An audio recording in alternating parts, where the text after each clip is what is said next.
booda deebitee wanni Shaanwaar fatwaa gaafattuufis hin jiru anamman sitti himan obboleeyyan wallahi xallaayixanii dhuftanii Shaanwaar hin dararina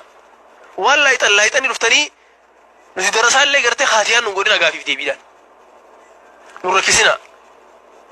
arrabooda jechuun arrabooda nam takka Shaanwaar isin dararina an dhuman sitti himu jiru obboleeyyanan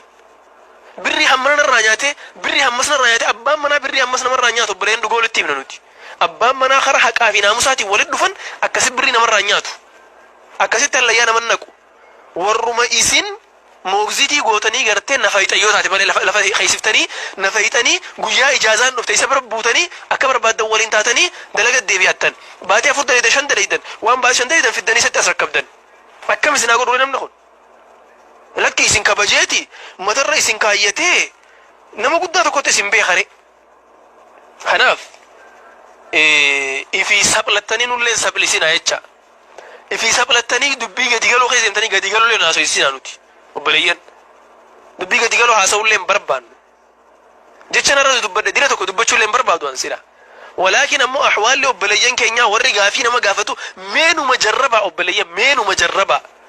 warri booyu warri waywaatu irra guddaan isaanii parsantii 90% ol warra akka eegaletti jiruu eegalesani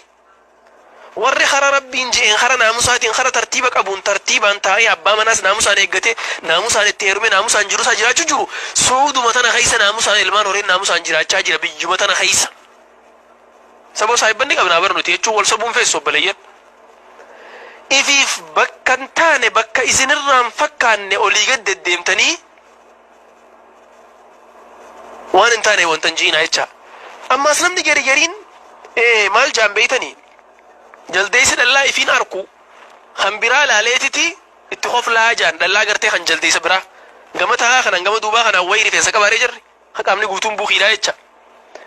tafiin arku tanamaat dubbataa jaan obboleeyyan garii warra asirratti komantii kannaa jiruun arka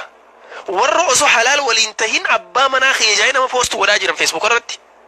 warra osoo halaal walii tahuu miti haatiin if abbaan quban qabdu jecha hatta qaadhi'ummatti illee namni isaan quba qabu hin jiru isaan garuu feesbuuk gubbarraa wanni isaan itti jiran aalama biraa keessa jiran jechuu obboleeyyan kiyya hallayyaa waliin seenaa yoo barbaadan jechuu hallayyaa waliin seenaa walis gaddaafa wal caccabsaa wal daakaa barbaadan